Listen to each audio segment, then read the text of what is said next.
Mawaki Dauda Rarara ya fito ya karyata cewa an ɗauki kyautar gidaje sannan kuma da motoci an bashi bayan an ƙona masa nasa gidan a cikin jihar ta Kano a lokacin da ake gudanar da kamfen ɗin Abba Kabir Yusuf na jam'iyyar NNPP mai kayan daɗi ya ci zaɓe a cikin jihar ta Kano. Inda mawakin Dauda Rarara ya karyata wannan lamari ba ɗan ƙarami ba, gare cikakken rahoton nan kai tsaye yana zuwa maka a cikin wani tasha tamu yanzu nan ba tare da ɓata lokaci ba.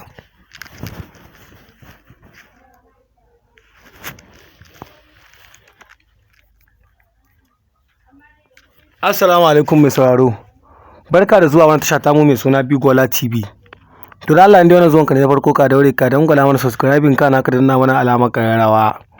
Domin hakan shine zai baka damar samun cikakkun bidiyoyin mu da kuma zafafa a kan lokaci da zaran mun dora. Mun gode da kallon tasha tamu mai suna Hausawa News TV da kuke yi a koda yaushe. Godiya ta musamman ga dukkan masu sauraron mu a cikin wannan channel din tamu mai dimbin albarka.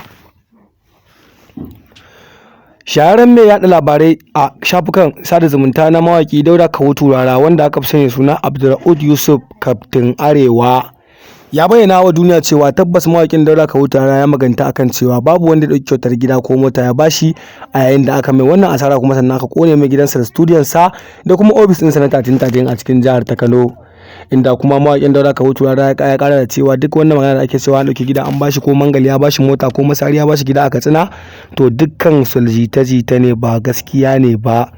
Wannan da shine gaskiyar batu, inda mawakin Dauda Rarara ya fede buri har wutsiyarsa ya ce to wannan ba ƙarya ne, nan jita ne da rumors ake yadawa, shi kuma babu wanda ya ɗauki gida ko kuma mota sannan ya ɗauka ya ba mawakin Dauda Rarara domin ya rage asara.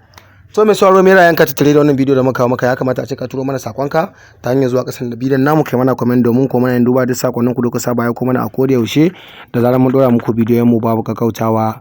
Kai dai kawai mai sauraro, kai maza ka hanzarta domin turo mana sakon naka ta hanyar zuwa kasan bidiyon namu, kai mana comment. To mai sauraro, kar ka manta da kan tare da wannan channel din mai suna Bigola TV.